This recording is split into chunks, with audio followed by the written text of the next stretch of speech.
जय गुरु जी संगत जी। संगत जी, गुरु जी की कृपा, गुरु जी के आशीर्वाद से आज का जो सत्संग हम शेयर कर रहे हैं वो मधु आंटी का सत्संग है। बहुत ही प्यारा और बहुत ही ब्लेसिंगफुल सत्संग है। संगत जी, आज मैं आपको एक ऐसी घटना सुनाने जा रही हूँ जिसे सुनकर आपके रोंगटे खड़े हो जाएंगे। यह सत्संग हमें सिखाता है कि अगर गुरु की कृपा हो तो दुनिया की कोई भी नेगेटिविटी शक्ति हमारा कुछ भी नहीं बिगाड़ सकती।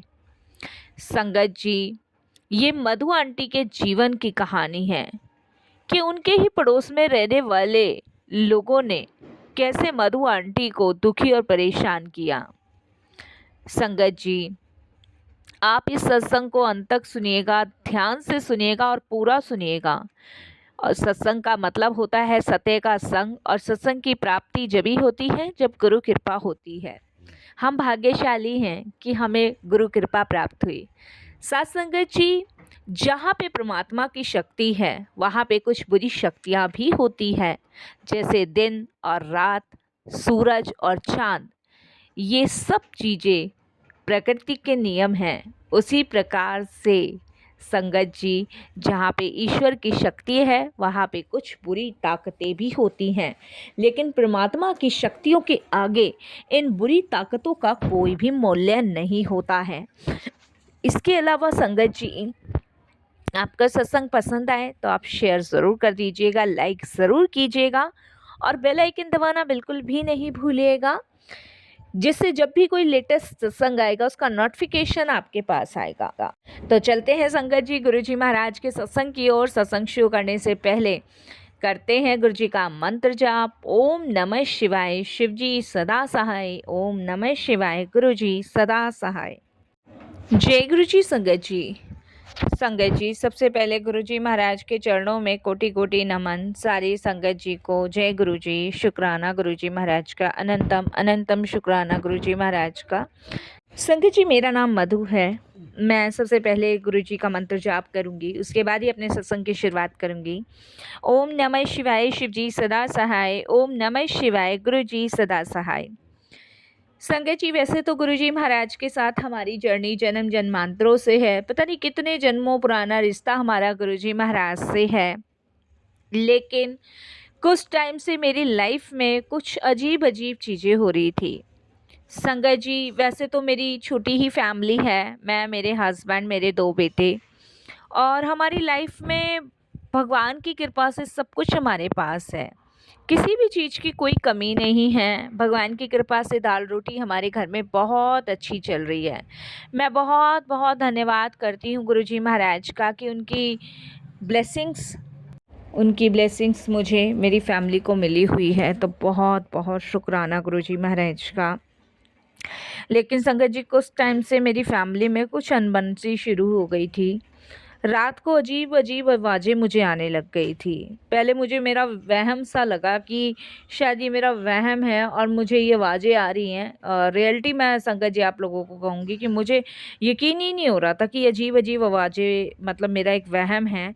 घर के कोनों में से संगत जी कुछ दुर्गंध सी आती थी, जैसे कोई चूहा मर गया है, कोई छिपकली मर गई है, और ऐसी गंदी गंदी स्मेल आती थी। जबकि संगत जी, मैंने पूरे घर की सफाई कर ली थी। मतलब मेरे घर में ना जो भी आता था वो यही कहता था कि कुछ दुर्गंध सी आ रही है।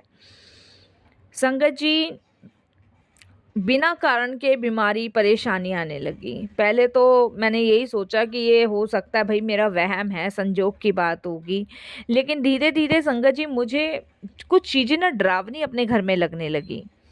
पहला जो संकेत मुझे मिला संगत जी, एक दिन सुबह मैं घर के बाहर जब दरवाज़ा खोलने गई तो मैंने देखा दरवाजे के सामने नींबू मिर्च और राख और लाल धागा पड़ा हुआ है।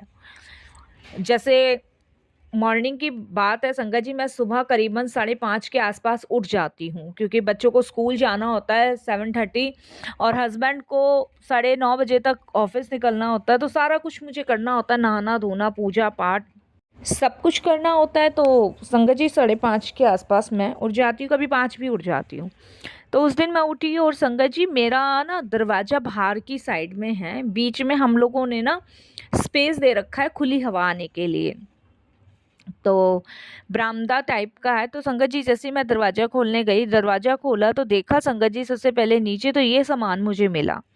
मैं डर गई एकदम से, मैंने कहा ये क्या पड़ा है? रात तक तो कुछ भी नहीं था, क्योंकि संगत जी रात को मैं मतलब शाम को 7 सवा 7 बजे के आसपास मैं घर के बाहर एक दिया ज़रूर लगाती हूँ। तो शाम को जब रात को करीबन हस्बैंड आ जाते हैं 9 सवा 9 बजे के आसपास, तो उसके बाद वो दिया मैं बाहर से उठा के अंदर ले आती हूँ कि नेक्स्ट डे उसको धोकर फिर शाम को लगा सकूँ। तो रात तक तो कुछ भी नहीं था, लेकिन ये क्या पड़ा है? मैं डर गई। मैंने सोचा ये किसने रखा है? और संगत जी मैंने ये देखकर और चुपचाप से उसे झाड़ू से हटा दिया। और संगत जी जैसे ही मैंने झाड़ू से हटाया, ओ देखो वो ही दिन है, उस दिन से ही हमारी लाइफ में बहुत सारी चीज़ें मिसप्लेस होने लग गई, वहीं से शुरुआत हुई। कुछ दिन बाद संगत जी मेरे हस्बैंड का काम में बहुत बड़ा नुकसान हुआ। जिस काम में उनको प्रॉफिट होने वाला था, उसमें संगत जी उनको घाटा होना शुरू हो गया। मेरे हस्बैंड एलआईसी में हैं और उनको संगत जी एक डील होने वाली थी, बहुत बड़े प्रॉफिट की डील थी, लेकिन वो घाटे में गई और 100% संगत जी उसमें प्रॉफिट था ही था, लेकिन नहीं संगत जी वो घाटे में गई। संगत जी घर में दोनों बेटे बीमार रहने लगे। मेरे को लगने लगा कुछ तो गड़बड़ है। और एक रात संगत जी लगभग 2 बजे के आसपास घर के कुत्ते ज़ोर-ज़ोर से भौंकने लगे। हमने 2 कुत्ते रख रखे हैं संगत जी, और शुरू से ही पाले हैं हमने, और वो डेली रोज़-रोज़ इतनी तेज़-तेज़ भौंकते थे ना कि मेरे को समझ नहीं आता था, पहले तो कभी ऐसे नहीं बोले और अब इतना भौंक रहे हैं। संगत जी समझ नहीं आ रहा था क्या हो रहा है, क्या नहीं हो रहा है।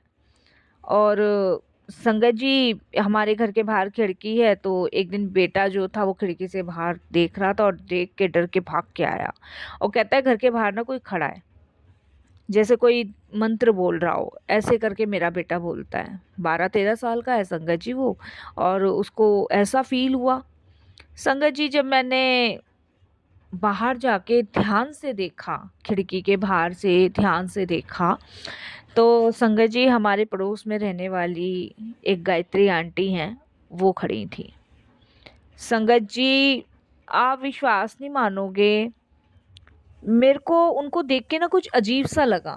मैंने कहा ये घर के बाहर खड़ी होके क्या मंत्र सा बोली जा रही है, क्या बोली जा रही है, मुझे कुछ समझ नहीं आ रहा था। धीरे धीरे धीरे धीरे संगत जी वो बोलती जा रही थी। मैं किसी पे आरोप नहीं लगा रही थी, लेकिन संगत जी मुझे कुछ गड़बड़ लग रही थी। और उसके बाद धीरे-धीरे संगत जी घटनाएँ हमारे घर में और ज़्यादा बढ़नी शुरू हुई। जैसे मंदिर का दिया अपने आप बुझ जाता था। घर के कोनों में संगत जी कभी बाल मिलते, कभी राख मिलते, और ये गेट के बाहर की बात है। संगत जी रात को बच्चे डरते थे कि कोई चिल्ला रहा है। मैं और मेरी फैमिली पूरी तरह डर गए। मैंने अपने हस्बैंड से ये बात साझा की। मेरे हस्बैंड बोले कुछ नहीं होता, ये सब ऐसे ही है, तुम्हारा वहम है, कुछ भी नहीं है, तुम ज़्यादा सोचती हो। मैंने कहा नहीं कुछ तो है, एक बार बताओ गायत्री आंटी का घर के बाहर खड़ा होने का क्या मतलब है? मेरे हस्बैंड कहते तुम ज़्यादा मत सोचो, कुछ भी नहीं है भई, तुम्हें लगता है, ऐसे किसी पे आरोप नहीं लगाते। संगत जी पर वही वाली बात होती है ना, आदमी लोगों को नहीं पता होता, और एक औरत की जो नज़र होती है ना वो पैनी होती है, क्योंकि वो अपनी फैमिली की ना सुरक्षा चाहती है चारों तरफ से। और मेरे को कहीं ना कहीं कुछ खटक रही थी चीज़ें, मेरी मतलब घर में ना परिवार में कुछ भी अच्छा नहीं हो रहा था। और हस्बैंड का घाटा मैंने बताया तो उन्होंने कहा अरे ये तो चलता रहता है, लेकिन संगत जी एकदम से कैसे चीज़ें चेंज हो गई, बच्चे बीमार पड़ रहे हैं, दवाइयों के लिए पैसे जा रहे हैं, तो ये सब कुछ चीज़ें संगत जी अलग सी हो रही थी, बेवजह पैसे खर्च हो रहे हैं।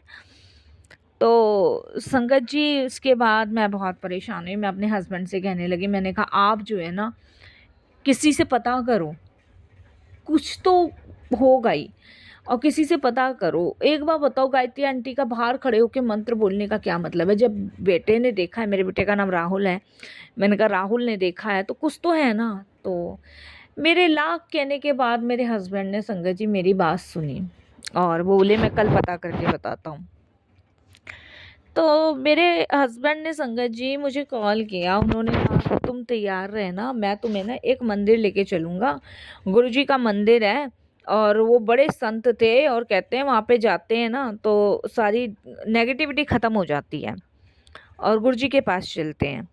तो मैं संगत जी बोली कि वो गुरुजी मतलब सब कुछ बता देंगे, क्या सब सही कर देंगे? तो मेरे हस्बैंड कहते हैं कि वहाँ पे ना उन्होंने चोला छोड़ा हुआ, फिजिकल फॉर्म में नहीं है, तुम एक बार चलो तो सही। मैंने कहा वो क्या करेंगे, आप किसी पंडित के पास जाओ। मेरे हस्बैंड बोले तुम्हें चलना है तो चलो और देख लो, ऐसे करके बोले। तो मैंने कहा ठीक है भाई, एक बार वहीं हो आते हैं। तो संगत जी, मैं पहली बार अपने हस्बैंड के साथ गुरुजी के दरबार पहुंची, बड़े मंदिर। तो वहाँ पहुंच के संगत जी, ये लगा लो मैं 15 मिनट ही मतलब हमें हुए होंगे कि संगत जी मेरा दिल ना एकदम से घबराना शुरू हो गया। और घबराते घबराते संगत जी, जब मैं सीढ़ियाँ चढ़ के गुरुजी के स्वरूप के सामने गई तो मन एकदम से शांत हो गया। फिर मैंने आंखें बंद करी और एकदम से बोला कि गुरुजी, मुझे ऐसा लगता है कि कोई नेगेटिविटी शक्तियाँ हमारे घर को ना घेरे हुए हैं और मैं आपके पास आई हूँ, मुझे नहीं पता आप कौन हो, पर ये ख़त्म कर दो। संगत जी, उसके बाद हम लोगों ने वहाँ लंगर किया और लंगर करके हम घर आ गए। बड़ा अच्छा सा लगा उस दिन मुझे। रात को मैं सोई, सोने के बाद संगत जी मुझे एक ड्रीम आया और ड्रीम में गुरुजी महाराज आए और वो मुझे कहते हैं कि तेरे घर पे ना किसी ने नेगेटिविटी तंत्र क्रिया की हुई है। और मैं गुरुजी को कहती हूँ कि गुरुजी बचा लो, गुरुजी बचा लो। और ऐसे करते करते संगत जी सुबह मेरी आँख खुलती है। इससे पहले मैं अपने हस्बैंड को बताती हूँ, मेरे हस्बैंड मुझे कहने लगते कि तुम रात को इतना चिल्ला क्यों रही थी कि गुरुजी बचा लो, गुरुजी बचा लो। तो मैं अपने हस्बैंड को कहती हूँ कि रात को मैंने ना एक ड्रीम देखा और उसमें ना वो गुरुजी थे जिसमें जहाँ पे हम होकर आए थे। और उसमें ना क्या कहते हैं, वो मुझे बताते हैं कि हमारे घर पे ना किसी ने तंत्र क्रिया की हुई है। मेरे हस्बैंड एकदम से चौंक जाते हैं कि तुम्हें सच में गुरुजी दिखे थे? मैंने हाँ। तो उसके बाद संगत जी मेरे फ़ोन पे मतलब जो ड्रीम मैंने देखा था, वो ड्रीम में मैंने संगत जी गुरुजी का फेस देखा था, तो वही फेस का एक स्वरूप मेरे फ़ोन में फ्लैश होता है। मेरे हस्बैंड कहते हैं ये यूट्यूब पे कैसे देख रही हो? मैंने कहा पता नहीं। उसमें मैसेज लिखा आता है, डरने की ज़रूरत नहीं है, जहाँ गुरु की कृपा होती है वहाँ कोई काला जादू काम नहीं करता। तो मेरे हस्बैंड कहते हैं अभी तो हमने कोई सर्च भी नहीं किया, कुछ भी नहीं किया और देखो। तो संगत जी उसके बाद हमने जो जिन्होंने हमें गुरुजी के बारे में बताया था, हमने वहाँ जाने का सोचा और मैं मेरे हस्बैंड वहाँ गए, उनको ये बात बताई। तो उन्होंने कहा देखो मैं तुम्हें गुरुजी का स्वरूप दे देता हूँ, वो तुम अपने घर में रखो, रोज़ उनके आगे दीपक जलाओ। तो मैंने रोज़ दीपक जलाना उनके आगे और संगत जी शब्द चलाने, जैसे जैसे उन्होंने बताया मैंने वैसे करना। गुरुजी से ही प्रार्थना करती थी, मैं कहीं नहीं गई। और संगत जी धीरे धीरे वो नेगेटिव शक्तियाँ ख़त्म होने लगी। तो संगत जी ख़त्म होने लगी, कुछ चीज़ें हद तक ठीक हुई, ये नहीं कहूँगी पूरी ठीक हो गई, 100 में से 10% ठीक हुई। उसके बाद संगत जी गुरुजी की कृपा थी, क्योंकि गुरुजी का स्वरूप रखा हुआ था। मैंने 1 बार सत्संग भी अपने घर में करवाया, संगतों को बुलाया और राजू भैया ने संगत जी हमारे घर में सत्संग करवाया, क्योंकि हमें तो कुछ पता नहीं था। उनकी वजह से सत्संग हमारे घर में हुआ। सत्संग होने के बाद संगत जी कुछ दिन बाद हमारे घर में एक अजीब सी घटना घटित हुई। लेकिन इस बार न संगत जी हमें डर नहीं था, क्योंकि गुरु मंत्र जाप हम कर रहे थे। अचानक से संगत जी बाहर से एक तेज हवा आई। पहले हवा आई, हवा आने के बाद एक आवाज़ आई, जैसे कोई बहुत परेशान हो। संगत जी उसके बाद इतनी तेज हवा आने के बाद एक आवाज़ ऐसी आई और आवाज़ ऐसी थी, बस कानों में चुभ गई। संगत जी सुबह हमें पता चला कि हमारे पड़ोस में रहने वाली गायत्री आंटी है ना, वो बीमार पड़ गई। संगत जी कुछ पड़ोसियों ने ये कहना शुरू कर दिया कि बीमार तो इसे पड़ना ही था, कई दिनों से किसी तांत्रिक के पास जो जा रही थी। संगत जी उस दिन मैंने भी अपने घर के बाहर गायत्री आंटी को देखा था, देखो। और उसके बाद आंटी का बीमार पड़ना, पड़ोसियों का एक दूसरे से कहना, मेरे से कहना कि ये कुछ दिन से तांत्रिकों के चक्कर में पड़ी हुई थी, पता नहीं क्या क्या कर रही जा रही थी। संगत जी, जब मेरे हस्बैंड को मुझे समझ आया कि ये जो था गायत्री आंटी का काम था, और संगत जी उनको कोई संतान नहीं है, और वो क्या करती हैं, वो अब भी करती हैं, अब भी वो बदली नहीं है। मैं आपको बताऊं, वो तांत्रिकों के पास जाके और किसी का भी जादू टोना करके, और पता नहीं, अब संगत जी इस चीज़ों में हम तो कभी पढ़े नहीं, और यही सुनने में आता है कि मतलब कोई पूजा वूजा करके और ये कोई क्रिया करके और बच्चा मतलब कंसीव करना चाहती हैं। पर संगत जी वो हमारे नहीं, सभी के कर रही थी, और बहुत लोगों ने तो उन्हें टोका भी, लड़ाई भी हुई, झगड़े भी हुए, लेकिन हमने नहीं कहा, क्योंकि संगत जी हमारी परेशानी का समाधान गुरुजी ने कर दिया था।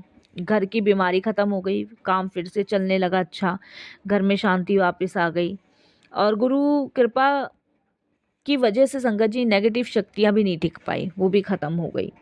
संगत जी आप विश्वास नहीं करोगे, हम चाहते तो गायत्री आंटी से कह सकते थे, पर हमने कहना उचित नहीं समझा। फिर मेरे हस्बैंड ने कहा, ऐसे लोगों को समझाने से कोई फ़ायदा नहीं है, क्योंकि इनको लगता है कि ऐसे करने से, दूसरे का बुरा करने से हमारे घर में खुशियाँ आ जाएंगी, तो ऐसा कभी नहीं कर सकता कोई भी, क्योंकि खुशियाँ आती जब ही हैं जब हम दूसरे का अच्छा सोचते हैं, दूसरे के बारे में बुरा नहीं सोचते। और रियलिटी संगत जी, शायद शायद बिल्कुल रियलिटी ये बात है कि उनको समझाने का कोई फ़ायदा नहीं है। उनकी गली में पड़ोसियों से झगड़े होते हैं, लड़ाइयाँ होती हैं, बहुत लड़ाइयाँ होती हैं, बहुत झगड़े होते हैं, क्योंकि वो किसी न किसी घर में करती हैं ये, और सब लोग परेशान हैं, दुखी हैं, और इसमें उनकी कंप्लेंट भी हुई है, पर कोई फ़ायदा नहीं है संगत जी। बस मेरा मानना तो यही है कि नेगेटिव शक्तियाँ होती हैं, पर गुरु की शरण में रहने वाला व्यक्ति हमेशा सुरक्षित रहता है। जहाँ गुरु का प्रकाश होता है, वहाँ अंधकार खुद ही मिट जाता है। संगत जी, हम किसी से डरेंगे नहीं, किसी के लिए बुरा नहीं सोचेंगे, और हमेशा भगवान और गुरु पे विश्वास बना के रखना। फिर देखना आपके साथ कभी कुछ गलत हो ही नहीं सकता। बस मैं तो यही कहूँगा।